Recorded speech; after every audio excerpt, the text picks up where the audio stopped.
Hello everyone. So आज बघणार आहोत आपण वांग्याचं भरीत कसं बनवलं आहे ते. मी जाळीवर वांगे ठेवून घेतले, ते छान सगळ्या बाजूने भाजून घेतले आहेत आणि त्यानंतर लसूण आणि लाल मिरची दळून घेतली आहे.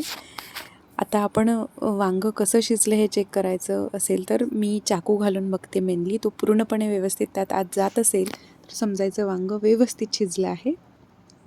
कांदा आणि टोमॅटो पण भाजून घेतले आणि ते चॉपरमध्ये बारीक करून घेतले. त्याचं कारण म्हणजे चॉपरमध्ये व्यवस्थितरित्या बारीक होतात ते. तुम्ही बघू शकतात किती छान चॉप झाले आहे ते. त्यानंतर मी वांगे शिजल्यानंतर त्याचे जे साल होते वरचे ते काढून घेतले आणि त्याला बारीक कापून पण घेतलं. कढई गरम करून त्यात जिरं मोहरी टाकून घेतलं आणि लसूण आणि लाल मिरची जी आपण दळून घेतलं होतं ते त्याच्यात टाकून घेतलं. थोडेसे शेंगदाणे टाकून त्याला छान फ्राय केलं. त्यात कांदा आणि टोमॅटो टाकून मीठ टाकून त्याला व्यवस्थित एकत्र करून घेतलं. ते एकजीव झाल्यानंतर त्यात आपण टाकणार आहोत आपण भाजलेलं वांगं बारीक बारीक कट करून त्याच्यात आपण टाकायचं आहे.